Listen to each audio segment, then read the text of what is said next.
Well, hello everyone. We're here again this morning. Today, to continue our entrepreneur series. We're here with Henry Paul Jewelers with Gilbert and Henry, and of course, our partner Bill. So I'm Bob Milner. I'm recently semi-retired from being a co-owner at Mercedes-Benz of the Woodlands. My name is Dr. Marshall Guy. I'm a facial plastic surgeon here in the Woodlands on Vision Park Boulevard. I'm Dragos Tapu, and I am the founder of Glade Foundation and the founder of Glade Gallery. My name is Jose Palafox with Starfox Financial.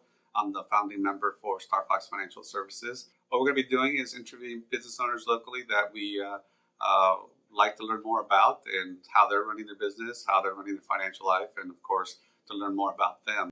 Too many times people just jump to the gun and start a business because they think it's a good opportunity or they're good at it without actually really putting a plan in place. And if you do that, your failure rate's much higher than if you take the time, plan things out. It doesn't mean that everything's going to go perfect, but at least you have an idea where you want to go. Yeah, and in all reality, this is not just a party of one. I started alone, but now I have two other partners, and although I am the only person in the partnership that has art background, the other ones have a strong business acumen. And I think that's what makes this enterprise work very, very well. The present model of business aspect that 2018 offered, what is it that is best available now that can benefit us more for the future? So we're constantly changing ourselves. Even though we started slow, we're seeing ourselves like, wow, there's so much more new thing that's always keep coming. How do we do it? What do we do? So at the end of the day, it's for us to find the right connection that's going to cost us to go to the next level. So the amount of training it took to get me where I am was about 32 years. So it's hard when you graduate college and all of your business friends go out and they start making money. And instead of making money and investing and getting ready for retirement, you're taking on a new mountain of debt for medical school.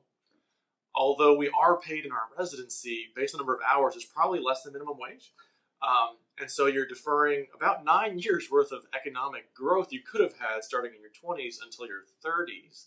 So that's probably the biggest thing, is to make sure you can financially do something like that, being able to take on the debt, manage the debt, and still want to go into the particular field. Now, I love what I do, and unfortunately there's some doctors who don't, but I love what I do, which makes it easier for me to constantly want to keep pursuing that route and then defer the benefits down the road. I've learned over the last year or so is a lot of entrepreneurs think they need to have a big, gigantic business plan.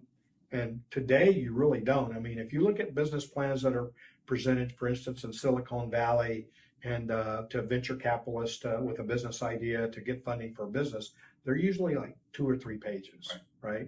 And it's not a 100-slide PowerPoint presentation. It's about 8 to 10 slides. Right. Because the business plan, while, yeah, great, it's like, what is the concept? What is the plan for execution? What is the plan for scaling? And then how are you going to fund it, right? And those are the big 4 components of it. And so I think if you could really narrow down the clarity and the focus on those, then that's your business plan, right? Then you need to understand, how am I going to market? And there are people that can help you with that and all of those things. But I think you need to have, it's funny, I think Florida State has this new model that's called lethally simplistic, right? And I actually read a book that used that same phrase. So I think the more lethally simple you can make things, the greater the potential success rate is. Right. So that'll wrap it up. You have a wonderful day.